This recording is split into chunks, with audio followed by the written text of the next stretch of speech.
നമസ്കാരം, JB ജംഗ്ഷനിലേക്ക് സ്വാഗതം. സംഗീത സാന്ദ്രമായിട്ടുള്ള ഒരു എപ്പിസോഡിലേക്കാണ് ഞാൻ എൻ്റെ പ്രേക്ഷകരെ ക്ഷണിക്കുന്നത്. വയലിൻ മീട്ടിക്കൊണ്ട് ആസ്വാദകരിൽ അനന്യമായിട്ടുള്ള സംഗീതത്തിന്റെ തിരകൾ തെളിയിക്കുന്ന മറ്റാരുമല്ല, നമ്മുടെ സ്വന്തം ബാലഭാസ്കർ. ബാലഭാസ്കർ, JB ജംഗ്ഷനിലേക്ക് സ്വാഗതം. Thank you very much. ബാലഭാസ്കറിനെ JB ജംഗ്ഷനിലേക്ക് വിളിച്ചില്ല, കൊണ്ടുവരുന്നില്ല എങ്കിൽ ആത്മഹത്യ ചെയ്യുമെന്നും പറഞ്ഞ ഒരാൾ വിളിച്ചെന്നെ. പെൺകുട്ടി, ഒരു ജ്യോതി എന്ന് പറഞ്ഞ പെൺകുട്ടി. നിരന്തരം തുടർന്നു. അതിനുശേഷം വീണ്ടും പെൺകുട്ടികൾ വിളിച്ചു തുടങ്ങി. ബാലഭാസ്കറിനെ അതിഥിയായിട്ട് JB ജംഗ്ഷനിൽ കൊണ്ടുവരുന്നില്ലെങ്കിൽ കൈരളി ടവറിന്റെ മുകളിൽ നിന്നും താഴേക്ക് ചാടിയിട്ട് ആത്മഹത്യ. ഇന്നേ വരെ സത്യസന്ധമായിട്ട് ഞാൻ ഈ പരിപാടി കഴിഞ്ഞ് ആ കുട്ടിയുടെ നമ്പർ തരികയും ആ കുട്ടിയെ വിളിക്കുകയും ചെയ്യാൻ വേണ്ടി. ശരി, ആയിക്കോട്ടെ. സത്യസന്ധമായിട്ടാ പറഞ്ഞ. ആണോ? ഇന്നേ വരെ JB ജംഗ്ഷനിൽ വന്ന ഒരാൾക്ക് വേണ്ടിയിട്ട് ഇതുപോലെ ഒരു ആത്മഹത്യാ ഭീഷണി മുടക്കിയിട്ടില്ല. ഞാൻ അപ്പോഴേ ആ കുട്ടിയോട് പറഞ്ഞു, ബാലഭാസ്കർ എന്തുകൊണ്ടും JB ജംഗ്ഷനിൽ വരേണ്ട ഒരാളാണ്, പക്ഷെ അതിൻ്റെതായ സമയത്തിന്റെ ഒരു പ്രശ്നമുള്ളൂ. അല്ലല്ല, ഈ കുറിയെങ്കിലും വരണം, ഇനി ഇത് വഹിക്കാൻ പറ്റില്ല. അപ്പൊ ആ പെൺകുട്ടി പറഞ്ഞുകൊണ്ടാണ് എന്നെ വിളിച്ചത്. ഇപ്പൊ അല്ല, പെൺകുട്ടി പറഞ്ഞില്ലെങ്കിൽ പോലും ബാലഭാസ്കറിന്റെ മനസ്സിൽ എപ്പോഴും ഉണ്ടല്ലോ. ശരി. പക്ഷേ എന്നെ ആകർഷിച്ച ഘടകം എത്രയോ ആൾക്കാർ ബാലഭാസ്കറിനെ നെഞ്ചിലേറ്റ് നടക്കുന്നുള്ളതാണ് എന്നെ ആകർഷിച്ച ഏറ്റവും പ്രധാനപ്പെട്ട വിഷയം. തിരിച്ച് വീട്ടിൽ പോകുമ്പോൾ ലക്ഷ്മി കയറിയിട്ട് കഴുത്തി പിടിക്കുമോ? അതൊക്കെ ശീലമായി തുടങ്ങി. വരട്ടെ കള്ളൻ. ബാലഭാസ്കറിന്റെ പ്രതിമ, ഈ പേര് തന്നെ വളരെ രസകരമായ പേരാണ്, ബാലഭാസ്കർ. എനിക്കൊന്ന് മുത്തച്ഛന്റെ പേരുമായിട്ട് ബന്ധപ്പെട്ട് ഒരു സൂര്യ തേജസ്സും കൂടി ഉണ്ട് എന്ന് അമ്മ നിരൂപിച്ച് സംസ്കൃതത്തില് അമ്മ ചിന്തിക്കുകയും അതിന്റെ ഭാഗമായിട്ട് സൂര്യനെയും മുത്തച്ഛനെയും കൂടി കൂട്ടുപിടിച്ച് ഒരു പേരിട്ടതായിരിക്കണം. അതെ, അമ്മയാണ് ആ പേര് കണ്ടെത്തിയത് എനിക്ക് വേണ്ടിയിട്ട്. സംസ്കൃത അധ്യാപികയായിരുന്നു അമ്മ. അപ്പൂപ്പൻ ഞാൻ വിളിച്ച് ശീലിച്ചിട്ടുള്ളത് ഭാസ്കര പണിക്കർ. അദ്ദേഹം ഒരു നാദസ്വര വിദ്വാൻ. അതെ, എക്സാക്ട്ലി. നാദസ്വര വിദ്വാനായിട്ട് അറിയപ്പെട്ടുവെങ്കിലും അദ്ദേഹം നന്നായി ഫ്ലൂട്ട് വായിക്കുമായിരുന്നു, നന്നായി കൃതികൾ എഴുതുമായിരുന്നു, വയലിൻ വായിക്കുമായിരുന്നു, പാട്ട്. ഞാൻ അദ്ദേഹത്തിനെ കണ്ടിട്ടില്ല. അതാണ് എൻ്റെ ഏറ്റവും വലിയ തമാശയും. കാരണം ഞാൻ ജനിക്കുന്ന ഒരുപാട് വർഷം മുമ്പ് അദ്ദേഹം മരിച്ചു. പക്ഷെ ആ സ്വാധീനം ബാലഭാസ്കറിലുണ്ട്. എന്നും ഞങ്ങളുടെ വീട്ടിൽ എന്നും ഒരു ഭയങ്കര ഒരു വലിയ സാന്നിധ്യമാണ് അദ്ദേഹത്തിൻ്റെത്.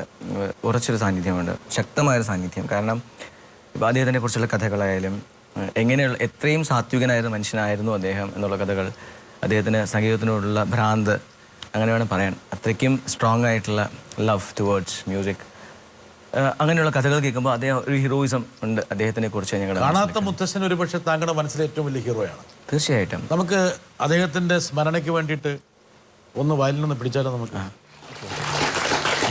ഒരുപക്ഷെ ജീവിതത്തെ കൈകാര്യം ചെയ്യുന്നതിനേക്കാളും സൂക്ഷിച്ചാണ് വയലിനെ ബാലു കൈകാര്യം ചെയ്യുന്നത്. അല്ലേ? ഈ സൂക്ഷ്മത ജീവിതത്തിന്റെ കാര്യത്തിൽ പാലിച്ചിരുന്നെങ്കിൽ വേണമെങ്കിൽ വലിയ വ്യത്യാസം ഉണ്ടാവുമായിരുന്നു. ഇല്ല, ജീവിതം അത്യാവശ്യം സൂക്ഷിച്ചാണ് പോയിക്കൊണ്ടിരിക്കുന്നത്. വലിയ കുഴപ്പങ്ങളൊന്നുമില്ല. സൂക്ഷിക്കേണ്ടത് എവിടെയാണെന്ന് പറഞ്ഞാൽ ഒരുപക്ഷെ ഇതാണ് ജീവിതം. അതുകൊണ്ട് ഈ സൂക്ഷ്മത മതി ജീവിതത്തിൽ സൂക്ഷ്മതയ്ക്ക്. അങ്ങനെയും കണക്കാക്കാം. പക്ഷെ വയലിൻ കൊണ്ട് നടക്കണമെങ്കിൽ കുറച്ച് സൂക്ഷിക്കണം നമ്മൾ, ജീവിതവും കാര്യങ്ങളൊക്കെ. ബാലഭാസ്കറിന്റെ ജീവിതരേഖയിലൂടെ കണ്ണോടിക്കുകയാണെങ്കിൽ മുത്തശ്ശന്റെ ഒരു സ്വാധീനം, അതിനേക്കാൾ ഒരുപക്ഷെ പ്രകടമായി നിൽക്കുന്നത് അമ്മാവന്റെ ഒരു സ്വാധീനമാണ്. അമ്മാവന്റെ വലിയ പ്രകടമായൊരു സ്വാധീനം. അതെ, ഒരുപാട് പ്രദർശന പരതാന്ന് വേണം പറയേണ്ടി വരും. എന്താ കാരണം വെച്ചാൽ ഒരു 3 വയസ്സ് മുതൽ ബാലഭാസ്കറിനെ കടഞ്ഞെടുക്കുന്നതിൽ ഏറ്റവും വലിയ പങ്ക് വഹിച്ച അദ്ദേഹമാണ് അമ്മാവൻ ശശികുമാർ. അതെ, ഇപ്പോഴും അദ്ദേഹം താങ്കളുടെ ഒരു... ഞാൻ ഇപ്പോഴും അതേ പേടിയോടും അതേ ഭയഭക്തി ബഹുമാനങ്ങളോടും കൂടി പണ്ട് എങ്ങനെ പഠിച്ചിരുന്നോ അതേ ബഹുമാനത്തോടും ഭയത്തോടും കൂടി അദ്ദേഹത്തിന് മുമ്പിൽ ഇപ്പോഴും ഇരിക്കാറുണ്ട്. നോക്കട്ടെ, രക്തത്തിലോടുന്നത് ശാസ്ത്രീയ സംഗീതമാണ്. പഠിച്ചത് ശാസ്ത്രീയ സംഗീതത്തിൻ്റെ അവയെക്കൂടാണ് വയലിൻ പഠിച്ചത്, വായ്പാട്ടും വയലിനുമൊക്കെ. ഇപ്പം നമ്മൾ പ്രശസ്തനായതും ഏൺ ചെയ്യുന്നതൊക്കെ വേറൊരു രീതിക്കുള്ള സംഗീത മാർഗമാണ്. അത് നമ്മുടെ ബുദ്ധിയുടെ വിശേഷം കൊണ്ടാണ്, അല്ലെങ്കിൽ നമ്മുടെ സാധകബലം കൊണ്ടാണ്. അതൊക്കെ നല്ല കാര്യം. പക്ഷേ ഭാവിയിൽ കുറച്ച് ഒരു സ്റ്റേജ് കഴിയുമ്പോൾ നമുക്ക് ഈ ശാസ്ത്രീയ സംഗീതത്തിൻ്റെ അടിത്തറയിൽ നിന്നുകൊണ്ട് എന്തെങ്കിലും ചെയ്യാനാണോ അതോ ഇതേ ഇപ്പം ചെയ്യുന്ന പ്രവൃത്തിയുടെ എന്തെങ്കിലും മേൽക്കൊണ്ട് ചെയ്യാനാണോ ഉദ്ദേശിക്കുന്നത്? അത് മനസ്സിലിരിക്കുന്നതാണല്ലോ. അങ്ങനെ എന്താ മനസ്സിലിരിക്കുന്നത് എന്നുള്ള അറിഞ്ഞക്കൊള്ളാം. അമ്മാവൻ പറഞ്ഞ പോലെ തന്നെ എനിക്ക് എന്നും എൻ്റെ രക്തത്തിൽ ശാസ്ത്രീയ സംഗീതത്തിനോടുള്ളൊരു താല്പര്യം തന്നെ കൂടുതൽ. എന്ത് പരീക്ഷണങ്ങൾ ചെയ്താലും അതിൻ്റെയൊക്കെ ബേസ് റൂട്ട് എപ്പോഴും ക്ലാസിക്കൽ മ്യൂസിക് തന്നെയാണ്. അതിൽ നിന്ന് ഡെവലപ്പ് ചെയ്യാനുള്ള കാര്യങ്ങളെ നോക്കിയിട്ടുള്ളൂ. അതേ എനിക്ക് പറ്റുള്ളൂ. അതാണ് അടുത്ത കാര്യം. ഞാൻ പഠിച്ചതും ശ്വസിച്ചതും ഒക്കെ അങ്ങനെ ഒരു സംഗീതമായതുകൊണ്ട് തന്നെ. അപ്പോൾ എപ്പോഴും കച്ചേരികൾ ചെയ്യേണ്ടി വരുമ്പോഴോ അമ്മാവൻ്റെ കൂടെ കച്ചേരികൾ ചെയ്യാറുണ്ട്, അല്ലെങ്കിൽ ഒറ്റയ്ക്ക് ചെയ്യാറുണ്ട്. അപ്പോൾ ഒക്കെ ഞാനിത് ശരിക്കും റിയലൈസ് ചെയ്യാറുമുണ്ട്. കാരണം നമ്മൾ എത്ര ഫ്യൂഷൻ ഷോസ് ചെയ്യുന്നുണ്ട്, അല്ലെങ്കിൽ ഇങ്ങനെ പരീക്ഷണങ്ങൾ ചെയ്യുന്നുണ്ട്, റെക്കോർഡിങ്സ് ചെയ്യുന്നുണ്ട്, ഒക്കെ കഴിഞ്ഞിട്ട് നമ്മുടെ തട്ടകത്തിലെത്തി എന്നൊരു ഫീലാണ് ശരിക്കും കച്ചേരി ചെയ്യുമ്പോൾ. Oh yes, I am doing something. ഞാൻ പഠിച്ചത് അതിൽ എനിക്ക് എന്തൊക്കെ എനിക്ക് സ്വയം വെല്ലുവിളിക്കാൻ പറ്റിയ കുറേ കാര്യങ്ങൾ കിട്ടും.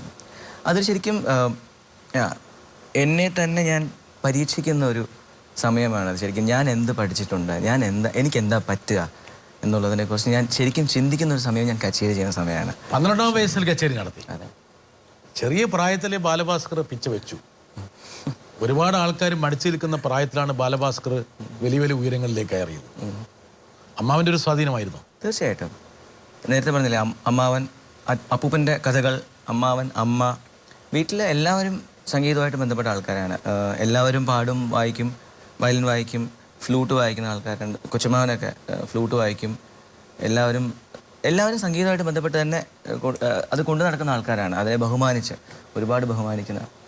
അപ്പോൾ എന്തുകൊണ്ടും ഒരു ഭാഗ്യമായിട്ടാണ് ഞാൻ ആ വീട്ടിൽ വന്ന് ജനിച്ചത് ആക്ച്വലി. അതുകൊണ്ടാണല്ലോ എനിക്കത് കിട്ടിയത്. ആംബിയൻസ് ആണ് പ്രധാനം. തീർച്ചയായിട്ടും. അമ്മാവൻ്റെ വയലിനൊക്കെ എടുത്ത് ശരിയാക്കിയിട്ടുണ്ടോ ചെറുപ്രായത്തിൽ? ഇഷ്ടം പോലെ. അവനെപ്പോഴും പറയും, എനിക്ക് പ്രാക്ടീസിന് ഇരിക്കുന്ന സമയത്ത് ബാക്കി എത്ര വയലിനിരുന്നാലും എനിക്ക് അതൊന്നും വേണ്ട, എനിക്ക് അമ്മാവൻ്റെ വയലിനാണ്. അപ്പോൾ അമ്മാവൻ്റെ മടിയിലിരുന്ന് വായിക്കണം. അങ്ങനെ കുറേ വയലിൻ പൊട്ടിച്ചിട്ടുണ്ട്. അങ്ങനെ എനിക്ക് ഹോളം ബോഡി ഇല്ലാത്ത ഒരു ഒറ്റ തടിയിലൊരു 2 സ്ട്രിങ് കെട്ടിയിട്ട് ഒരു വയലിനൊക്കെ വലിയമാൻ ഉണ്ടാക്കി ചേർന്നു പൊട്ടിക്കാണ്ടിരിക്കാൻ എനിക്ക് വേണ്ടി. അങ്ങനെയൊക്കെ കുറേ കഥകളൊക്കെ. പക്ഷെ അതിലൊന്നും താങ്കൾ വീണില്ല. എനിക്ക് അമ്മാവൻ്റെ വയലും വേണം. ഇതൊക്കെ തിരിച്ചു കൊടുത്തോ? പൊട്ടിയതൊക്കെ കടം ബാക്കിയുണ്ടോ? തീർച്ചയായിട്ടും അതിരുന്നോട്ടെ, നല്ലതാണ്. കടം ബാക്കിയിരിക്കണം. ഒരു ബന്ധം എപ്പോഴും ഉണ്ടാവും, ഒരു ഗുരുത്വം എപ്പോഴും ഉണ്ടാവും. എന്തായാലും ബാലഭാസ്കർ അങ്ങനെ സംഗീതത്തിന്റെ വഴിത്താരയിൽ പിച്ച വെക്കുന്നു. സ്കൂളിൽ വരുന്നു. സ്കൂളിൽ വലിയ സജീവമായിരുന്നു ബാലു, അല്ലേ? ഓർക്കസ്ട്ര, അതിന്റെ കമ്പോസിഷൻസ്, അങ്ങനെ ഒരുപാട് പരിപാടികൾ. അതെ, സ്കൂൾ അവിടെയാണ് ശരിക്കും ഞാൻ എൻ്റെ ഹോംവർക്ക് സ്റ്റാർട്ട് ചെയ്യുന്നത് പറയാം. ഇത് കമ്പോസിങ് രംഗത്തേക്ക് ഇറങ്ങാനോ, അല്ലെങ്കിൽ ഫ്യൂഷൻ അങ്ങനെ ഒരു ബാൻഡ് തുടങ്ങാനോ ഒക്കെ ഉള്ളൊരു ഏറ്റവും ആദ്യത്തെ ജോലി, പ്രാരംഭ നടപടികളൊക്കെ അവിടെ നിന്ന് തുടങ്ങി. യൂത്ത് ഫെസ്റ്റിവലിന് വേണ്ടിയിട്ടൊക്കെ ഞങ്ങൾക്കൊരു സ്കൂൾ ബാൻഡ് ഉണ്ടായിരുന്നു. അപ്പോൾ അതിന് വേണ്ടിയിട്ട് വെറുതെ എന്തെങ്കിലുമൊക്കെ ചെറുതായിട്ട് കമ്പോസ് ചെയ്യുക, അവരെയൊക്കെ ഒന്ന് ട്രെയിൻ ചെയ്തെടുക്കുക, വായിക്കുക. അതിൽ അതിൻ്റെ കൂടെ തന്നെ ഫിലിം സോങ്സ് ഉണ്ടാവും. അപ്പം അങ്ങനെ ഒരു പാട്ട് പാടിയിരുന്നില്ല അന്ന് ചെറുപ്പത്തിൽ? വളരെ വളരെ റെയർ ആയിട്ട്, അത്രേ ഉള്ളൂ. വളരെ നന്നായി പാടുന്നതാണല്ലേ ബാലു? പണ്ട് പാടുമായിരുന്നു. ബാലുവിന്റെ പാട്ടൊക്കെ കേട്ടുള്ള ആൾക്കാരോട് പറയാറുണ്ടല്ലോ ബാലഭാസ്കർ നന്നായിട്ട് പാടുമല്ലോ. മറ്റേ ജ്യോതി തന്നെയാണ് പറഞ്ഞത്. ജ്യോതി അത് വേറെ പെൺകുട്ടിയാണ് പറഞ്ഞത്. എല്ലാ പെൺകുട്ടികളുടെയും പേര് അറിയണം. ഞാനിങ്ങനെ അല്ല, പിന്നെ സംസാരിക്കാം. ഒരു പാട്ട് നമുക്കൊന്ന് വായിച്ചു നോക്കിയാലോ? അയ്യോ, പാട്ടാണ്, ഞാൻ വായിക്കാം. തീർച്ചയായിട്ടും. എന്തായാലും ആ സ്കൂളിലെ ഓർമ്മകൾക്ക് വേണ്ടിയിട്ട് ഒരു പക്ഷെ നമുക്ക് വയലിൻ ഒന്നും കൂടി എടുക്കാം. തീർച്ചയായിട്ടും. സ്കൂളിൽ എനിക്ക് അസംബ്ലി ഹാളിൽ ഞാൻ ആദ്യമായിട്ട് വായിക്കുന്ന പാട്ട്, ഫിലിം സോങ്, എനിക്കിപ്പോഴും ഓർമ്മ, കണ്ണേ കലയമാൻ എന്ന് പറഞ്ഞിട്ട് ഇളയരാജ സാറിൻ്റെ ഒരു സോങ്ങാണ്. അത് വളരെ പ്രിയപ്പെട്ടൊരു പാട്ടാണ്. ഒരുപാട് ഇഷ്ടപ്പെട്ടു. പക്ഷെ എല്ലാ ആൾക്കാർക്കും ഇപ്പോഴും ആൾക്കാർ കേൾക്കാൻ ആരാധകരാണെന്നല്ല, പക്ഷേ അന്നും നമ്മളൊരു സെന്റർ ഓഫ് അട്രാക്ഷൻ ആണ് എപ്പോഴും. അതൊരു ഞാൻ ഒരുപാട് ആസ്വദിച്ചിട്ടുണ്ട് കേട്ടോ. ടീച്ചർമാർ പഠിച്ചില്ലെങ്കിലും വലിയ പ്രശ്നം ഉണ്ടായിരുന്നില്ല. ഒരു കല കയ്യിലുണ്ടെങ്കിൽ എന്ത് കുരുത്തക്കേട് ചെയ്താലും മനസ്സിലായില്ല. കുരുത്തക്കേട് സ്കൂളിലല്ല, ഞാൻ കുറച്ച് കോളേജിലേക്ക് വരുമ്പോഴാണ് കുരുത്തക്കേടിന്റെ ആഴം വരുന്നത്. ആയിക്കോട്ടെ, ശരി. സ്കൂളിൽ പക്ഷേ എനിക്ക് ഒരുപാട് ഫ്രീഡം കിട്ടിയിട്ടുണ്ട്. നമ്മൾ സ്കൂളിന് വേണ്ടി യൂത്ത് ഫെസ്റ്റിവലിന് പോകുന്നു, അല്ലെങ്കിൽ നമ്മൾ സ്പെഷ്യൽ കാറ്റഗറിയിൽ പെടുന്ന ആൾക്കാരായി വരുമല്ലോ. നമ്മൾ പ്രിവിലേജ് ഒരുപാട് ഞാൻ ആസ്വദിച്ചിട്ടുണ്ട്. ഒരുപാട് എൻജോയ് ചെയ്തിട്ടുണ്ട്. എൻ്റെ അച്ഛനും അമ്മയും സ്കൂളിൽ വരുന്ന സമയത്ത് അവർക്ക് കൊടുക്കുന്ന റെസ്പെക്ട് ഒരു പ്രിവിലേജ് സ്റ്റുഡൻ്റ് ആയിരുന്നു. ഡെഫിനറ്റ്ലി. ഈ കല നൽകുന്ന ഒരു ശക്തി ബാലു ഒരുപക്ഷെ മറ്റൊന്നും തരില്ല. തീർച്ചയായിട്ടും. അല്ല എന്നാലും എഴുത്ത് പക്ഷേ ഏറ്റവും പ്രകടമായിട്ടുള്ള ഒരു ആസ്വാദനത എന്ന് പറയുന്നത് ഈ പറഞ്ഞ പാട്ട്, സംഗീതം, അതിൻ്റെ ഒരു വല്ലാത്തൊരു മാസ് പിടിക്കുന്നത്. 17-ാമത്തെ വയസ്സിൽ താങ്കൾ ഒരു സംഗീത സംവിധാനം നിർവഹിച്ചു. അതെ, അല്പം സാഹസമാണെന്ന് ആൾക്കാർ പറഞ്ഞോ? അന്ന് ഞാൻ പോലും അറിയാതെ എത്തിപ്പെട്ടൊരു ഏരിയയാണത്, ഫിലിം എന്നുള്ളത്. എൻ്റെ താല്പര്യങ്ങൾ ഒരിക്കലും സിനിമയിലേക്കായിരുന്നില്ല. മാറിവാനിസിൽ പഠിപ്പിച്ചോണ്ടിരിക്കുമ്പോൾ അല്ലേ? പഠിച്ചുകൊണ്ടിരുന്ന സമയത്ത്. അതെ, പ്രീ ഡിഗ്രി പഠിക്കുന്ന സമയത്ത് ഒരു വാശിയുടെ പേരിലാണ് ശരിക്കും കമ്പോസിങ് സ്റ്റാർട്ട് ചെയ്യുന്നത്. അതായത് അന്ന് ശരിക്കും കോളേജ് ലൈഫിലേക്ക് ഞാൻ ആദ്യം എൻ്റർ ആവുന്ന സമയമാണല്ലോ. അപ്പോൾ ഒരു സ്കൂളിൽ നിന്ന്, ഒരു ബോയ്സ് ഹൈസ്കൂളിൽ നിന്ന് ഒരു മിക്സഡ് കോളേജിലേക്ക് വരണു. അപ്പോൾ അവിടെ പലതരത്തിലുള്ള ആൾക്കാർ, പല കാറ്റഗറിയിലുള്ള ആൾക്കാർ. ഞാൻ എന്ന് പറഞ്ഞാൽ വളരെ സാധാരണ ഫാമിലിയിൽ നിന്ന് വരുന്ന സാധാരണക്കാരനായ ഒരു പയ്യൻ. ഞങ്ങളുടെ കാറ്റഗറി ഓഫ് ഫ്രണ്ട്സ് എന്ന് പറഞ്ഞാൽ എപ്പോഴും ഒരു എന്താണ്, ഈ ഒരു ഒതുങ്ങി മാറി നടക്കുന്ന കുറച്ച് ആൾക്കാരാണ്. സംഗീതമാണ് നമ്മുടെ എപ്പോഴുമുള്ള ഏറ്റവും പ്രധാനപ്പെട്ട വിഷയം. അവിടെ വയലിനിസ്റ്റോ, അതൊക്കെ കൂടെ എങ്ങനെ ജീവിക്കാൻ പറ്റും? ഇങ്ങനെയുള്ള ചോദ്യങ്ങളിൽ നിന്നും, മ്യൂസിഷ്യനോ, what do you mean by that, ഇങ്ങനെയുള്ള ചോദ്യങ്ങളിൽ നിന്നും ഒരു വാശി ഉണ്ടായതിൻ്റെ പേരിലാണ് ശരിക്കും പറഞ്ഞാൽ കമ്പോസിങ് തുടങ്ങുന്നത്.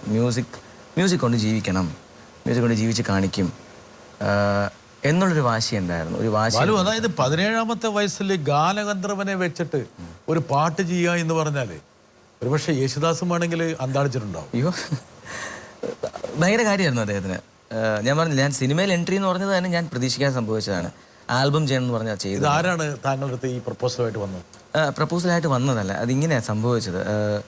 ഞാനൊരു ആൽബം ചെയ്യണമെന്ന് വിചാരിച്ച് ഒരു 3 പാട്ടിൻ്റെ വെറുതെ ഡെമോ ചെയ്ത്, അന്നത്തെ മാഗ്ന സൗണ്ട്, ഇന്ന് ആ കമ്പനി ഇല്ല, മാഗ്ന സൗണ്ടിലെ മിസ്റ്റർ പ്രേം, അദ്ദേഹത്തിനെ പോയി കണ്ട് ആ ആൽബം ചെയ്യാൻ തയ്യാറായി. തമിഴിലൊരു ആൽബം ചെയ്യണമെന്നായിരുന്നു എൻ്റെ താല്പര്യം.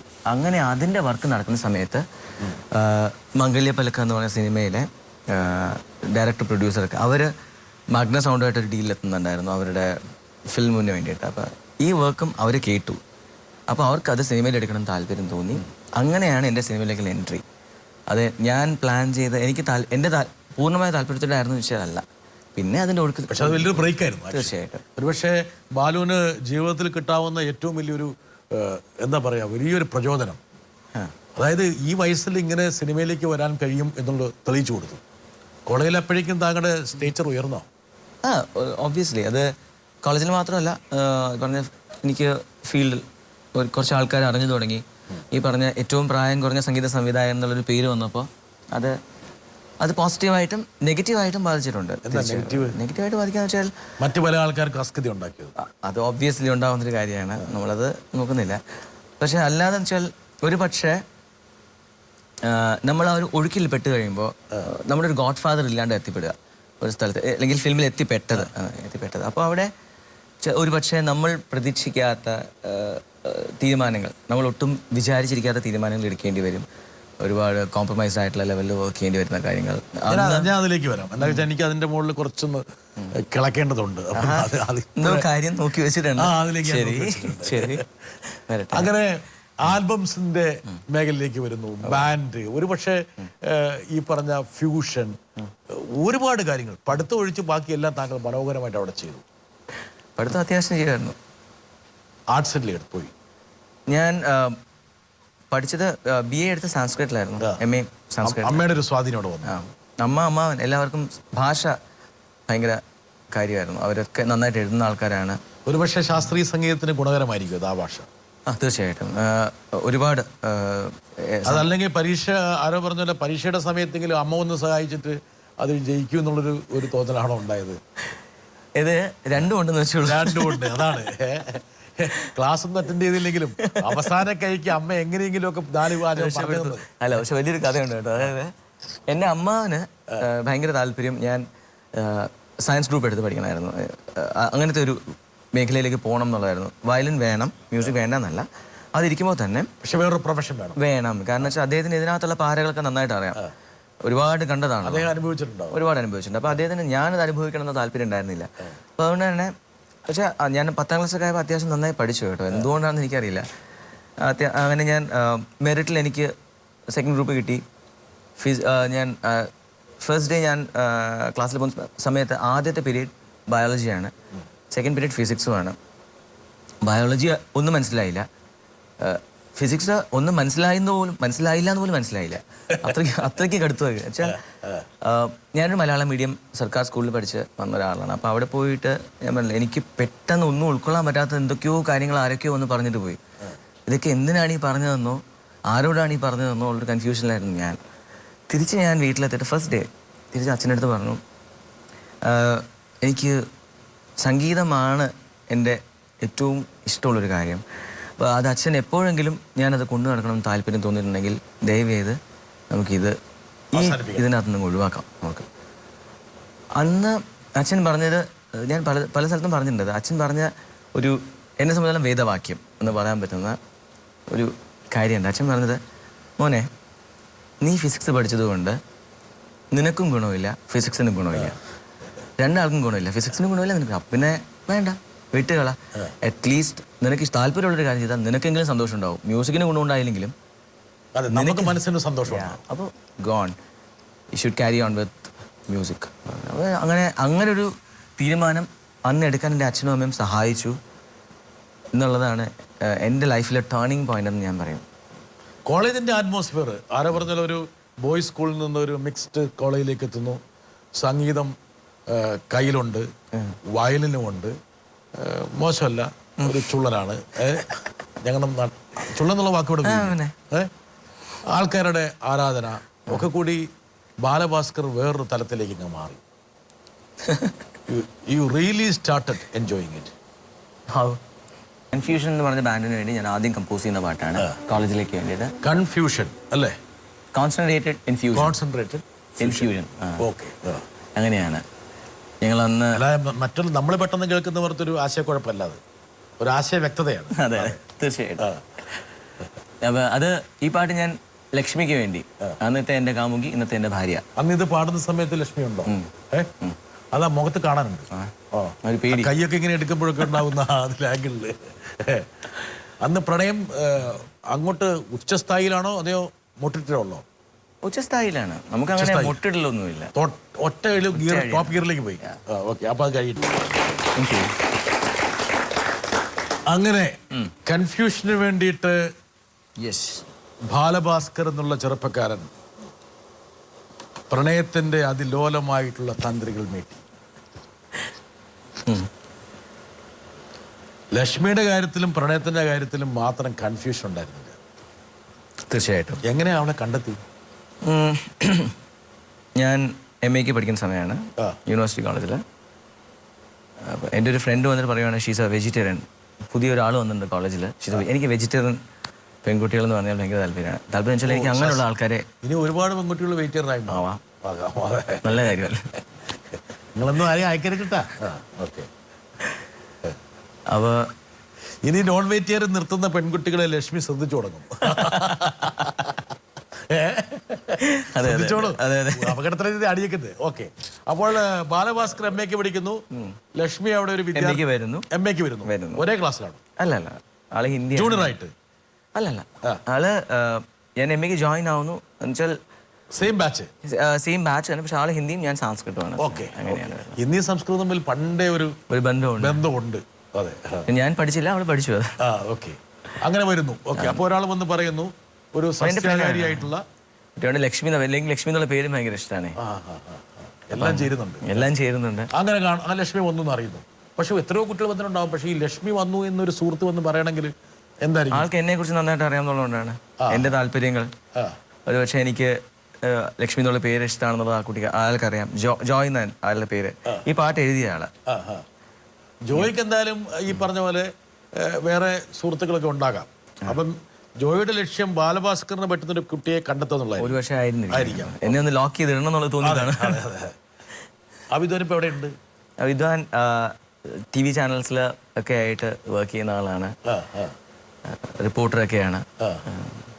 നമ്മൾ കണ്ടിട്ടുണ്ടാവും. തീർച്ചയായിട്ടും കണ്ടിട്ടുണ്ടാവും. ജോയ് തമലം എന്നാണ് അദ്ദേഹം അറിയപ്പെടുന്നത്. ഓക്കെ, അങ്ങനെ MA പഠിക്കുന്നു. അന്ന് 21 വയസ്സേ ആയിട്ടുള്ളൂ അല്ലേ? 21 വയസ്സ്. 17, 15, 2, 17, 3, 20, 21 കറക്റ്റ്. 21 വയസ്സിൽ ലക്ഷ്മിയെ കാണുന്നു, പ്രപ്പോസ് ചെയ്യുന്നു. 3-ാമത്തെ ദിവസം പ്രപ്പോസ് ചെയ്യുന്നു. Third day you propose? ഞാൻ അതല്ല, എനിക്ക് മൊട്ടിടലൊന്നുമില്ല. ഐ ജസ്റ്റ് ലവ് ദർ പറഞ്ഞു. ഫസ്റ്റ് ഡേ ആദ്യത്തെ ദിവസം കണ്ടു. ആ ദിവസം കണ്ടു, എന്നിട്ട് പരിചയപ്പെട്ടു. ഓക്കെ, ആയം ബാലഭാസ്കർ എന്ന് പറഞ്ഞ കൈ നീട്ടി. അങ്ങനെയൊന്നുമില്ല. ഞങ്ങൾക്ക് ഈ ആയം ബാലഭാസ്കർ അങ്ങനെയൊന്നുമില്ല. യൂണിവേഴ്സിറ്റി കോളേജിന്റെ ഒരു കൾച്ചർ അറിയാം. അപ്പോൾ ജോയ് യാതൊരു പരിഷ്കൃത അതൊക്കെ ഇപ്പൊ കാണുന്നതേ ഉള്ളൂ കേട്ടോ. എന്തെങ്കിലും ഉണ്ടെങ്കിൽ തന്നെ. ജോയ് കൊണ്ടുപോയി. ജോയുടെ എന്റെ ഫ്രണ്ട് വന്നിട്ടുണ്ട്, ബാലു, നീ പരിചയപ്പെടുക. ഞാൻ ചെന്നു, ഹായ് പറഞ്ഞു. അപ്പോൾ ആൾക്കെന്നെ അറിയാമെന്ന് വെച്ച് കഴിഞ്ഞാൽ കോളേജിലാണല്ലോ. അപ്പം അത്യാവശ്യം ഈ പറഞ്ഞ പോലെ ബാൻഡും പരിപാടികളും ഒക്കെ ആയിട്ട്, പിന്നെ യൂത്ത് ഫെസ്റ്റിവലിൽ കുറച്ച് വായിക്കുന്നുണ്ട് ആ സമയത്തൊക്കെ. അപ്പം അങ്ങനെയൊക്കെ കോളേജിലൊക്കെ അത്യാവശ്യം അറിയാമായിരുന്നു അങ്ങോട്ടും ഇങ്ങോട്ടും. അയാൾ വിമൻസ് കോളേജിലായിരുന്നു ആ സമയത്ത്. അപ്പം അങ്ങനെ അറിയാം, എനിക്കറിയാം എന്ന് പറഞ്ഞു. ഈ അറിയാം എന്നുള്ളതിൽ തന്നെ എന്തൊക്കെയോ ദുസ്സൂചനകളുണ്ടായിരുന്നു എനിക്ക്. അതായത് നമ്മളെ കുറച്ച് ആശുപത്രിയിലേക്ക് കേട്ട് കാണുമല്ലോ, ഉറപ്പാണല്ലോ. പല അപഖ്യാതിയും ബാലഭാസ്കറെ കുറിച്ച് അവൾ കേട്ടിട്ടുണ്ടാവും. ഉണ്ടാവും. ഒരുപാട് പെൺകുട്ടികളെ പുറകെ നടന്നുകൊണ്ടിരിക്കുകയാണെന്നൊക്കെ. അതൊക്കെ ഇഷ്ടംപോലെ. അത് എല്ലാവരും കേൾക്കുന്നതല്ലേ, സ്വാഭാവികം, വളരെ സ്വാഭാവികം. അപ്പൊ അങ്ങനെ എന്തെങ്കിലുമൊക്കെ ഉണ്ടായിരുന്നിരിക്കണം. നമ്മളത് മനസ്സിലാക്കി. എത്രാമത്തെ പ്രണയമായിരുന്നു ലക്ഷ്മിയായിട്ടുള്ളത്? ഓഹോ, പ്രണയം പൂർണ്ണമായിട്ട് പ്രണയം എന്ന് പറയുന്ന അവസ്ഥയിലാണെങ്കിൽ എണ്ണേണ്ടി വരും ഒരുപാട്. ഒരു 25 2 ഡസൻ കഴിഞ്ഞിട്ടായിരുന്നു. എണ്ണി പെടുക്കണമെങ്കിൽ കുറച്ച് പാടുണ്ട്, കുറച്ചധികം ഉണ്ട്. സജീവമായിരുന്നു താങ്കൾ സംഗീതം എന്ന പോലെ പ്രണയത്തിന്റെ മേഖലയിൽ? സജീവമായിരുന്നു പറയാനും പറ്റില്ല. നമുക്ക് ഇഷ്ടപ്പെട്ടത് പോവുമായിരുന്നു. നമുക്ക് ഒരാഴ്ചത്തെ പ്രണയം. ഒരാഴ്ച അവരെ തന്നെ കളഞ്ഞിട്ടൊക്കെ പൊക്കോളൂ. അപ്പൊ നമുക്ക് ടെൻഷൻ ഇല്ല. അവസാനം ലക്ഷ്മിയിലാണ് വന്ന് അഭയം. ലക്ഷ്മിയിലാണ് ആക്ച്വലി ഞാൻ എൻ്റെ നല്ലൊരു ഫ്രണ്ടിനെ കണ്ടത് ആദ്യം. അത് വേണം പറയാനായിട്ട്. 3-ാമത്തെ ദിവസം പ്രപ്പോസ് ചെയ്തു എന്നുള്ളതിനേക്കാളും പ്രപ്പോസ് ചെയ്യുന്നത് ഓക്കെ, എനിക്ക് ഇഷ്ടപ്പെട്ടു എന്നുള്ളത്, ഐ വാണ്ടഡ്. ആദ്യത്തെ 2 ദിവസം കൊണ്ട് ഞാൻ അവളോട് സംസാരിക്കുന്ന സമയത്ത് എനിക്ക് കിട്ടുന്നൊരു വൈബ് ഉണ്ട് അല്ലേ. Okay, she could be my friend എന്ന് പറയുന്ന അവസ്ഥ. ഒരുപക്ഷെ ഞാൻ അനുഭവിച്ച ഒറ്റപ്പെടലുകളും എനിക്കുണ്ടായിരുന്ന ഒരുപാട് ഇൻഫീരിയോറിറ്റി കോംപ്ലക്സസും ഒക്കെ. എന്തിനാ ബാലഭാസ്കറിന് ഇപ്പോൾ ഒരാൾക്കൊരു അങ്ങനത്തെ ഒരു അപകർഷതാബോധം? എനിക്ക് അറിയാൻ വേണ്ടി ചോദിച്ചാൽ ഉണ്ടാകേണ്ട കാര്യം എന്താണ്? സ്വാഭാവികമായിട്ടും suppose B A smart boy. മാത്രമല്ല സംഗീതം കയ്യിലുണ്ട്, ഒരുപാട് സുഹൃത്തുക്കളുണ്ട്, മോശമില്ലാത്തൊരു സാമൂഹ്യ ചുറ്റുവട്ടത്തിൽ നിന്നാണ് വരുന്നത്. പഠിപ്പുണ്ട്, സൗന്ദര്യമുണ്ട്, വിദ്യാഭ്യാസം, സൗന്ദര്യമുണ്ട്. ഇല്ലേ, സൗന്ദര്യം ഇല്ലേ? ഒന്ന് കൈയടിച്ച് കൊടുക്കുന്ന സൗന്ദര്യം ഉണ്ടെന്ന്. ഇപ്പോഴും ഈ ബാലഭാസ്കറെ കണ്ടു കഴിഞ്ഞാൽ വേണമെങ്കിൽ മാറിവാനി സ്കൂളിൽ പ്രീ ഡിഗ്രിക്ക് പോകുന്നൊരു പയ്യന്റെ ഭാവമുണ്ട്. ലോ വേസ്റ്റ് പാനാണ് ഇടുന്നത്. ഇപ്പം മിഡ് വേസ്റ്റ് ആണ്. യഥാർത്ഥത്തില് ഇപ്പോഴും ഒരു കോളേജ് കുമാരന്റെ എല്ലാവിധ ബാഹ്യ, അത് ഏറ്റവും കൂടുതൽ എനിക്ക് സഹായകമായിട്ടുള്ളത്, ആസ് ഐ സെഡ്, എൻ്റെ ഫ്രണ്ടിനെ എൻ്റെ ഭാര്യയായിട്ട് എനിക്ക് കിട്ടിയെന്നുള്ളത് തന്നെയാണ്. ഞാൻ പറഞ്ഞില്ല, എൻ്റെ എല്ലാവിധ നമ്മൾ പറയില്ല, നമ്മുടെ പോരായ്മകൾ, നമ്മുടെ വീക്ക്നെസ് നമ്മൾ ഷെയർ ചെയ്യാൻ പറ്റുന്ന ഒരു ഏരിയയാണ് നമുക്ക് ഏറ്റവും സ്ട്രോങ് ആയിട്ടുള്ള റിലേഷൻ. ഓക്കെ, ലക്ഷ്മിയെ കണ്ട് 3-ാമത്തെ ദിവസം പ്രപ്പോസ് ചെയ്തു. ലക്ഷ്മിയുടെ വേറെ വേർഡ്സ് ഒന്നും അന്വേഷിച്ചില്ല? ഇല്ല. അവളുടെ അച്ഛൻ, അമ്മ, കുടുംബ സാഹചര്യം, സാമൂഹിക സാഹചര്യം, ജാതി, മതം, ഒന്നും അന്വേഷിച്ചില്ല? 1.5 വർഷം ഞാൻ പുറകെ നടന്നു. 1.5 വർഷം പുറകെ നടന്നു. അവൾ ആദ്യം ഒന്നും വിട്ടുനിന്നില്ല. ഭയങ്കര സംഭവമാണല്ലോ. പക്ഷേ 1.5 വർഷത്തിനകത്ത് 1.5 വർഷത്തിനിടയിലും താങ്കൾക്ക് മനസ്സിലാകുന്നുണ്ട് ലക്ഷ്മിക്ക് ഒരു സ്നേഹം ഉണ്ടെന്നുള്ള കാര്യം? പ്രേമിച്ച് നല്ല ശീലമുണ്ടല്ലോ. പിന്നെ ഞാൻ എല്ലാ ദിവസവും പ്രേമിച്ചോണ്ടിരിക്കും. എത്ര പേരുണ്ട് ലിസ്റ്റില്? ഒരു 10-200 ഉണ്ടാവും. ബാലഭാസ്കറിനേക്കാളും അധികം വേണമെന്ന് എൻ്റെ ആഗ്രഹം. കോമ്പിനേഷൻ വരട്ടെ. ആളുടെ ലൈഫ് പാർട്ട്ണറായിട്ട് വന്നപ്പോൾ ഡെഫിനറ്റ്ലി ഒരുപാട് അഡ്ജസ്റ്റ്മെൻറ്റ് എനിക്ക് വേണ്ടി വന്നു. കാരണം ഞാനൊരു മ്യൂസിക്കൽ ഫാമിലിയിൽ നിന്നും വരുന്ന ആളല്ല. അദ്ദേഹമാണെങ്കിൽ അവർ പാരമ്പര്യമായിട്ട് തന്നെ മ്യൂസിക് ഫീൽഡിലുള്ളവരാണ്. മുത്തശ്ശനായിട്ടും അമ്മാവനായിട്ടും അങ്ങനെയുള്ളവരാണ്. അപ്പം അവരുടെ ലൈഫ് സ്റ്റൈൽ എന്ന് പറഞ്ഞാൽ വളരെ ഡിഫറെൻ്റ് ആയിരുന്നു. ട്രാവലായാലും അവരുടെ ഈവൻ ഉറങ്ങുന്നതും എഴുന്നേക്കുന്ന നേരം മുതൽ ഭക്ഷണം കഴിക്കുന്ന മുതലും ഒക്കെ ഡിഫറെൻ്റ് ആയിരുന്നു. പുതിയതായിട്ട് എൻ്റർ ചെയ്യുന്ന ആളാണ്. അപ്പോൾ ഒരുപാട് സപ്പോർട്ട് ചെയ്തിരുന്നു. ഒരുപാട് പല സമയത്തും കൂടെ ട്രാവൽ ചെയ്യിച്ചു കൊണ്ടുപോയി കാര്യങ്ങൾ മനസ്സിലാക്കി തന്നു. ഇങ്ങനെയാണ് ട്രാവൽ, ഇങ്ങനെയാണ് പ്രോഗ്രാം. ഞാനും അതിനുശേഷം ഗ്രാജുവലി അതിനെപ്പറ്റി മനസ്സിലാക്കുകയും കുറേ അഡ്ജസ്റ്റ് ചെയ്യാൻ ശ്രമിക്കുകയൊക്കെ ചെയ്തിട്ടുണ്ട്. എത്രത്തോളം എന്ന് ചോദിച്ചാൽ അത് ആള് പറയട്ടെ. എത്രത്തോളം ലക്ഷ്മി ബാലഭാസ്കറിന് വേണ്ടി അഡ്ജസ്റ്റ് ചെയ്തു? ഇനി അഡ്ജസ്റ്റ് ചെയ്യേണ്ടതുണ്ടോ? അയ്യോ, ഒരുപാട്. ഈ പറഞ്ഞ ആള് പറഞ്ഞ പോലെ ഒട്ടും മ്യൂസിക്കലി പരിചിതമല്ലാത്തൊരു ഫാമിലിയിൽ നിന്നാണ് ആൾ എൻ്റെ ലൈഫിലേക്ക് വരുന്നത്. ആൾ ആദ്യം കാണുന്ന മ്യൂസിഷ്യൻ ഞാനാണ്. അപ്പോൾ എൻ്റെ ലൈഫ് എന്ന് പറഞ്ഞാൽ ടോട്ടലി ഇൻടു മ്യൂസിക്കുമാണ്. അപ്പോൾ പൊതുവെ അറിയാലോ, കലാകാരൻ എന്ന് പറഞ്ഞാൽ കുറച്ച് വട്ടായിരിക്കും. എന്നുവെച്ചാൽ കുറച്ചേറെ വട്ട് മൂത്തിട്ടാണ് ഞാൻ കലാകാരനായതെന്ന് തോന്നുന്നു. അത്രയ്ക്ക് വട്ടാണ് എനിക്ക്. എന്തോ കൂട്ടിച്ചേർക്കാൻ വേണ്ടി നിൽക്കുന്നു. വരട്ടെ, കൂട്ടിച്ചേർക്ക്. പറഞ്ഞത് പോരാന്ന് പറയുന്നു. ഇവിടെ തന്നെ ഉണ്ട് കേട്ടാ, ബാക്കിയുണ്ട്. ക്യാരക്ടേഴ്സ് എന്ന് പറഞ്ഞാൽ പ്രധാനമായിട്ടും ഭയങ്കര എക്സ്ട്രീംസ് ആണ്. എക്സ്ട്രീംസ് എന്ന് പറഞ്ഞാൽ എല്ലാത്തിൻ്റെയും മറ്റാർക്കും കോമ്പീറ്റ് ചെയ്യാൻ പറ്റാത്ത പോലത്തെ എക്സ്ട്രീംസ്. അതിപ്പം മൂഡ് ഔട്ട് ആയാലും ഹാപ്പി ആകുന്നതായാലും പെട്ടെന്ന് എക്സൈറ്റഡ് ആകുന്നതായാലും മ്യൂസിക്കിൽ പ്രാക്ടീസിൻ്റെ കാര്യത്തിലായാലും എല്ലാ കാര്യത്തിലും മൂഡ് ഔട്ട് ആയാലും എല്ലാത്തിൻ്റെയും എക്സ്ട്രീംസ് നമുക്ക് കാണണമെങ്കിൽ ആളെ നോക്കിയാൽ മതി. എക്സ്ട്രീമാണ് ബാലഭാസ്കരൻ. അങ്ങനെ ഭയങ്കര സ്വിംഗ് ഉള്ള ആളാണോ? ഒരുപാട്, സീരിയസ്ലി സിവിയർ സ്വിങ്സ്. ഭീകരമായ പീഡനത്തിലൂടെയാണ് ലക്ഷ്മി കടന്നു പോകുന്നത്. തീർച്ചയായിട്ടും അല്ലേ? മാനസിക പീഡനം. ഞാൻ എപ്പോഴും പറയാറുണ്ട്, 2 മണി ഒരുപാട് ആൾക്കാർ അയ്യോ നിങ്ങൾക്ക് നിങ്ങളുടെ ഭാര്യ ഭാഗ്യവതിയാണ്, ഭർത്താവായിട്ട് നിങ്ങളെ കിട്ടിയാലോ, നിങ്ങൾ എന്താണ് ദൈവത്തിന് തൊട്ടടുത്ത് നിൽക്കുന്ന ആളാണെന്നുള്ള രീതിയിലേക്ക് സംസാരിക്കുന്ന ആൾക്കാരോട് ഞാൻ പറയാറുണ്ട്, നിങ്ങളൊരു പക്ഷേ 1.5-2 മണിക്കൂർ എന്നെ സ്റ്റേജിൽ കാണുന്ന ആളല്ല ഞാൻ. അതുപോലെ അല്ല എൻ്റെ കൂടെ 15 വർഷമായി ഇപ്പോൾ എൻ്റെ കൂടെ ആള് എൻ്റെ കൂടെ ജീവിക്കുകയാണ്. സ്റ്റേജിൽ ചിരിച്ച് കളിച്ച് ജോവിയലായിട്ട് ബാലഭാസ്കർ ജനങ്ങളെ ഇങ്ങനെ അമ്മാനമാടിക്കൊണ്ടിരിക്കുന്നു. സ്റ്റേജിൽ നിന്ന് ഇറങ്ങി കഴിഞ്ഞാലാണ് സ്വഭാവം മാറുന്നത്. മനഃപൂർവ്വം അല്ല കേട്ടോ. എനിക്ക് സ്റ്റേജിൽ നിന്നിട്ട് എനിക്ക് വളരെ സെൻസിറ്റീവാണ്. വളരെ സ്റ്റേജിൽ നിന്നിട്ടും അങ്ങനെ അനുഭവങ്ങൾ ഉണ്ടായിട്ടുണ്ട് എനിക്ക്. സ്റ്റേജിൽ നിന്ന് ഞാൻ ഇറങ്ങി പോകേണ്ടി വന്നിട്ടുണ്ട്, ദേഷ്യപ്പെട്ടിരുന്നിട്ടുണ്ട്. അത് ഇത്രയും സഹിച്ചുകൊണ്ടിരിക്കുന്ന ലക്ഷ്മിക്ക് വേണ്ടിയിട്ട് ഒരു പാട്ട് നമുക്ക്. എങ്ങനെയായിരുന്നു കല്യാണം? ഒളിച്ചോടി പോയി, അടിച്ചോണ്ട് പോയി. കോളേജിൽ നിന്ന് അടിച്ചോണ്ട്. കോളേജിൽ നിന്ന് എങ്ങനെ? ആരാണ് അതിന്റെ? കോളേജിൽ നിന്ന് ഹനുമാനും ലക്ഷ്മണനൊക്കെ മാറി. ഈ പറഞ്ഞ കൺഫ്യൂഷൻ ടീം ഉണ്ടല്ലോ ഞങ്ങളുടെ ബാൻഡ്, ആലമ്പ് ടീമായിരുന്നു. അയ്യോ കൊള്ളാം, അവര് ഫുൾ ഉണ്ടായിരുന്നു. പിന്നെ ജോയ് ആ ടീമൊക്കെ. പിന്നെ എൻ്റെ ഒരു ട്യൂഷൻ സാറുണ്ട്, വിജയമോഹൻ സാർ എന്ന് പറഞ്ഞിട്ട്. നല്ല അധ്യാപകൻ. ഓക്കെ. പക്ഷെ നന്നായിട്ട് പ്രൂവ് ആയില്ലേ ഇപ്പൊ? ഇങ്ങനെ ആയിരിക്കണം. ഓക്കെ. എന്നിട്ട് പക്ഷെ അദ്ദേഹം ഭയങ്കര മോൾ സപ്പോർട്ടായിരുന്നു. അദ്ദേഹം അങ്ങനെ വരുമ്പോൾ സമയമൊക്കെ വളരെ രഹസ്യമാക്കി വെച്ചു അല്ലേ? അതൊക്കെ പെട്ടെന്ന് എടുത്ത തീരുമാനം. എന്റെ ലൈഫിലെ മിക്കവാറും എല്ലാം അങ്ങനത്തെ ഇൻസ്റ്റന്റ് ആണ്. പെട്ടെന്ന്. ഓക്കെ. അങ്ങനെ അവളെ ക്ലാസ്സിൽ നിന്ന് വിളിച്ചിറക്കുന്നു. 3:30 വിചാരിക്കണോ 5:30 ഇറങ്ങണം. എന്നിട്ട് എങ്ങോട്ട് പോയി? എന്നിട്ട് നേരെ ഞങ്ങൾ അന്ന് വിജയമോഹൻ സാറിന്റെ വീട്ടിലാണ് താമസിച്ചത്. അവിടെ നിന്ന് രാവിലെ ഞങ്ങൾ രജിസ്റ്റർ ഓഫീസിൽ പോകുന്നു, കല്യാണം കഴിക്കുന്നു. അച്ഛനെ ഞാൻ വിളിച്ച് പറയുന്നു, I am getting married, I got no other choice. അപ്പോൾ അതുകൊണ്ട് കല്യാണം കഴിക്കുകയാണെന്ന് പറയണു. അവിടെ നിന്ന് ഞാൻ നേരെ പോകുന്നത് എറണാകുളത്തെ അച്ഛൻ്റെ അനിയൻ്റെ വീട്ടിലേക്കാണ്. അച്ഛൻ്റെ അനിയൻ്റെ വീട്ടിലേക്ക്, എൻ്റെ ചിറ്റപ്പൻ്റെ വീട്ടിലേക്ക്. അവിടെ പോയിട്ട് 1-2 ആഴ്ച അടുപ്പിച്ച് ഞങ്ങൾ താമസിക്കുന്നു. തിരിച്ചിട്ട് വേണ്ട വരുന്നത് മുതൽ ഞങ്ങളുടെ ലൈഫ് സ്റ്റാർട്ട് ചെയ്യുകയാണ്. ജീവിതത്തിൽ ഒരുപക്ഷെ വേണമെങ്കിൽ ട്രാക്കിൽ നിന്ന് തെറ്റി വേണമെങ്കിൽ ഒന്ന് സ്കിഡ് ചെയ്യുന്നൊരു ഘട്ടങ്ങളൊക്കെ ഒരുപക്ഷെ ഉണ്ടാകാം. താങ്കളെ പോലെ എക്സ്ട്രീം മൂഡ് സ്വിംഗ് ഉള്ള ആള്, പിന്നെ കലാകാരന്മാർക്ക് ഉണ്ടാകുന്ന മാനസികമായിട്ടുള്ള വിക്ഷോഭങ്ങൾ, പിന്നെ പ്രായത്തെക്കാൾ കൂടുതലുള്ള ചെറുപ്പം. ഈ ഘട്ടത്തിലൊക്കെ ലക്ഷ്മി ഒരു കൈത്താങ്ങായിരുന്നു. എപ്പോഴുമാണ് ചില സമയത്ത് ചെവിക്ക് പിടിച്ചു.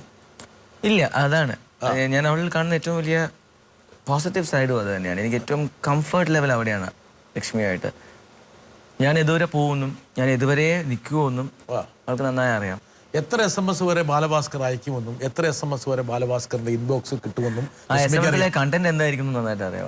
ലക്ഷ്മിക്ക് അറിയാം അല്ലേ? എത്ര അയച്ചാലും ഇവന് അയക്കാൻ അറിയാവുന്ന വെക്കാബുലറി ഇത്രേ ഉള്ളൂ.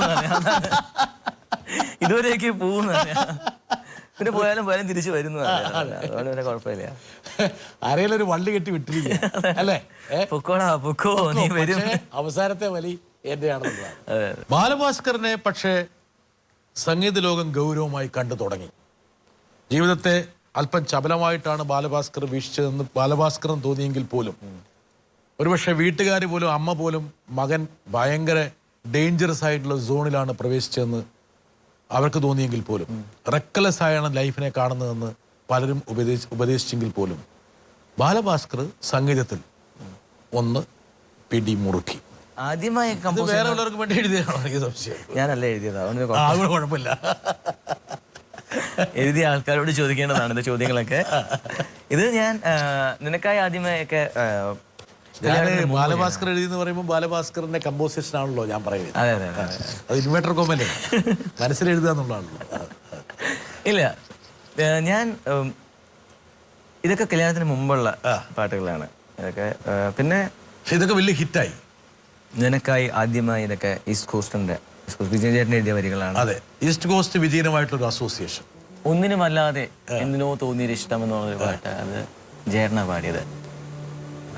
വലിയ വലിയ ആൾക്കാരെ വെച്ചിട്ടാണ് യഥാർത്ഥത്തിൽ ബാലഭാസ്കർ ആദ്യം പാടിച്ചു തുടങ്ങിയത്. അത് ദാസേട്ടൻ വന്നു, സ്വാഭാവികമായിട്ട് നമ്മുടെ ഭാവഗായകൻ ജയേട്ടൻ വന്നു. അതായത് താഴേക്ക് പോകുന്നതിന് മുമ്പ് മുകളിലുള്ള ആൾക്കാരെ ഒന്ന് കൈകാര്യം ചെയ്തു കണ്ടിട്ടാ വന്നത്. അവർക്കൊരു പക്ഷേ ബാലഭാസ്കർ എന്നുള്ള ഒരു ചെറുപ്പക്കാരനോടൊരു കൗതുകം തോന്നിയിട്ടുണ്ടാകും, ഒരു ഓമർത്ത് തോന്നിയിട്ടുണ്ടാവും അല്ലേ? ഈ ദാസറിന്റെ കൂടെ അനുഭവം ഭയങ്കര രസമുള്ള അനുഭവങ്ങളൊക്കെ അങ്ങനെ. ദാസർ ആദ്യം ഇങ്ങനെ നോക്കിയോ? ആദ്യം പ്രശ്നമായിരുന്നു. അദ്ദേഹം പ്രശ്നമെന്ന് വെച്ച് കഴിഞ്ഞാൽ ഈ കണ്ണാടി കടവ് എന്ന് പറഞ്ഞൊരു ഫിലിം ചെയ്യുന്ന സമയത്തായിരുന്നു ഞാൻ അദ്ദേഹത്തിനെ പാടിക്കാൻ പോകുന്ന സമയത്ത് ഇവിടുന്ന് എല്ലാവരും വരട്ടിയാണ് വിട്ടത്. ഭയങ്കരമായിട്ട് പേടിപ്പിച്ചു. സാർ സൂക്ഷിക്കണം, പുള്ളി ഭയങ്കര ഇമ്പൾസീവ് ആണ്, കടിച്ചു കീറും എന്നുള്ള സ്റ്റൈലിലൊക്കെയാണ്. ഇപ്പൊ ഇങ്ങോട്ട് JB വരുന്ന സമയത്ത് പറഞ്ഞതുപോലെ. ആര് പറഞ്ഞു? അത് പരിപാടി പറയുന്നത്. ഞാൻ എത്ര നല്ലൊരു ഇതിനാണെന്നുള്ള ബാലഭാസ്കറിന് അറിയില്ലേ? അറിഞ്ഞിട്ടില്ല, ഞാൻ ലാസ്റ്റ് പറയാം എന്താണ്. ആരെ പേടിപ്പിച്ചത് പറഞ്ഞാൽ ഒരു കുഴപ്പമില്ലെന്ന് പറഞ്ഞില്ലേ? ഇത് പറയാനാ പൊതുവെ താടിയുള്ള ആൾക്കാരെ മുഴുവൻ സൂക്ഷിക്കണം. വെറുതെ പറയണ. ദാസേട്ടൻ്റെ അടുത്ത് പോകുന്നു. ദാസ് സാറിൻ്റെ അടുത്ത് പോകുന്നു. അപ്പോൾ ഇവിടുന്ന് ഞങ്ങൾ ഒരു ഗായകനെ കൊണ്ട് ട്രാക്ക് പാടിച്ചിട്ടാണ് പോകുന്നത്. അപ്പോൾ അവിടെ കൊണ്ട് പാട്ടിടുന്നു. അപ്പോൾ അദ്ദേഹം ട്രാക്ക് കേട്ടിട്ട് ആദ്യം അങ്ങ് ദേഷ്യമില്ല, ഇറിറ്റേറ്റഡായി. എന്താ ഇത് പാടി വെച്ചിരിക്കുന്നത് എന്നുള്ള സ്റ്റൈലിലാണ്. അപ്പോൾ അദ്ദേഹത്തിന് ആ ഗായകന് താല്പര്യം ഉണ്ടായിരുന്നില്ല, അല്ലെങ്കിൽ ആ പാടിയ രീതി ഇഷ്ടപ്പെട്ടുണ്ടായിരുന്നില്ല. കുറച്ച് കണിഷ്ടൊക്കെ പിടിച്ച പാട്ടാണ്, കുറച്ച് സംഗതികളും ബഹളമൊക്കെ ഉണ്ട്. നിങ്ങൾക്ക് പാടാൻ പറ്റുമോ? അതൊരു ചോദ്യം എന്ന് പറഞ്ഞു കഴിഞ്ഞാൽ ഒന്ന് പേടിപ്പിക്കുന്ന ചോദ്യമാണ്. എന്നുവെച്ചാൽ വെറുതെ കണിഷ്ടാക്കി വെച്ചതാണോ അതോ അറിഞ്ഞിട്ട് ചെയ്തതാണോ അതാണ് ചോദ്യം. ഞാൻ നോക്കാം, എന്നാ നീ പാട് കൺസോളിൽ. എൻ്റെ മുട്ടിടി. ഒന്നാമത് നമ്മൾ പാട്ട് പാടാറില്ല, അപ്പം അതിൻ്റെ കൂടെ ദാസാറിൻ്റെ ഫ്രണ്ട് ഒന്ന് പാടണ്ടേ. അപ്പം അങ്ങനെ അദ്ദേഹത്തിന് ചെറിയൊരു ടേപ്പ് റെക്കോർഡുണ്ട്, അത് ഓൺ ചെയ്ത് വെച്ചിട്ട് പാടാൻ പറഞ്ഞു. ട്രാക്ക് ഇട്ടിട്ട് എന്തൊക്കെയോ ഭാഗ്യം കൊണ്ടങ്ങ് പാടി ശരിയായി. നീ എന്താ ചെയ്യണേ? ഞാൻ വയലിൻ വായിക്കും. അടുത്ത പഠിച്ചോ B ശശികുമാർ. അപ്പൊ അവർക്ക് തമ്മിൽ പരിചയമാണ്. നീ വയലിൻ വായിക്കുന്നതുകൊണ്ടാണ് നിനക്ക് പാടാൻ പറ്റുന്നത് കേട്ടോ. ഇനി മേലാൽ നീ നിന്റെ പാട്ടുകളൊന്നും ട്രാക്ക് സിംഗേഴ്സിനെ കൊണ്ട് പാടിക്കണ്ട, അവർക്ക് ഉൾക്കൊള്ളാൻ പറ്റില്ല. നീ ഒരു മൈക്ക് വെച്ച് നീ തന്നെ പാടണം. അപ്പോൾ അതെനിക്ക് മുഴുവനായിട്ട് ആ പാട്ടിലേക്ക് കൊടുക്കാൻ പറ്റും. അതൊരു ഗായകനിലേക്ക് മാത്രം വന്നാൽ മതി. അപ്പോൾ ജനറേഷൻ ലോസ് കുറയും. എന്നിട്ട് അദ്ദേഹം നേരെ കൺസോളിൽ കയറി ഓരോ വരിയും പാടുമ്പോൾ ഓരോ വരി നിർത്തി ചോദിക്കും, ഇത് പോരുമാ, ഇപ്പിടി പോരുമാ കണ്ണാ. ഭയങ്കര കാര്യമാണ്. ഒരുപാട് സ്നേഹവും ഒരുപാട് വാത്സല്യവും. എന്ത് പ്രതീക്ഷിച്ച് പോയാലും നേരെ തിരിഞ്ഞ് ഇത് അതിനകത്ത് ഒരു പാട്ടാണ്. ഈ പാട്ടല്ല അന്ന് പാടിയത്, ഇത് രണ്ടാമത് പാടിയ പാട്ട്. ഇത് കുറച്ച് സിമ്പിൾ ആയിട്ടുള്ള പാട്ട്. ശരദിന്ദു നാളെന്ന് പറഞ്ഞിട്ടൊരു പാട്ട്. അതായത് കുറച്ചുകൂടെ ടഫായിട്ടുള്ള ഈ പാട്ടൊക്കെ പക്ഷെ വളരെ പോപ്പുലറായി. പോപ്പുലർ എന്ന് പറയാൻ പറ്റില്ല, എളുപ്പത്തിൽ പാടാനും അങ്ങനത്തെ ലിറിക്സുമാണ്, അങ്ങനത്തെ ട്യൂണുമാണ്, സിമ്പിൾ. മറ്റേതായിരുന്നു ശരിക്കും അദ്ദേഹം എന്നെ ചോദ്യം ചെയ്ത പാട്ട്. അതായിരുന്നു കുറെ കുരുപ്പുകളുണ്ടായിരുന്നു. അത്യാവശ്യം നൊട്ടേഷനൊക്കെ എൻ്റെ അടുത്ത് ചോദിച്ചു, നീ സ്വരം പറയാനൊക്കെ പറഞ്ഞു. അപ്പം അങ്ങനെ ഞാൻ സ്വരമൊക്കെ പറഞ്ഞു കൊടുത്തു. അപ്പോൾ കുറച്ചുകൂടി ഇംപ്രസ്ഡ് ആയി. നമ്മൾ പറയില്ലെന്നാണ് അദ്ദേഹം. പക്ഷേ ബാലഭാസ്കറിനെ അളന്നായിരിക്കും. ആണ്, ഉറപ്പാണ്, 100%. അദ്ദേഹത്തിന്റെ നൊട്ടേഷൻ അറിയാഞ്ഞിട്ടല്ല. നീ ഒന്ന് പറഞ്ഞേ, നമ്മൾ പറയാൻ പറ്റുന്നുണ്ടോ ഇല്ലയോ എന്നുള്ളതാണ്. പറഞ്ഞോ ഓക്കെ. അപ്പോൾ നമ്മൾ ഓക്കെ ഒരു മാർക്കിട്ടതാണ്. രസമുള്ള അനുഭവം. നമ്മൾ ആൽബത്തിലേക്ക് പോകാം. തീർച്ചയായിട്ടും.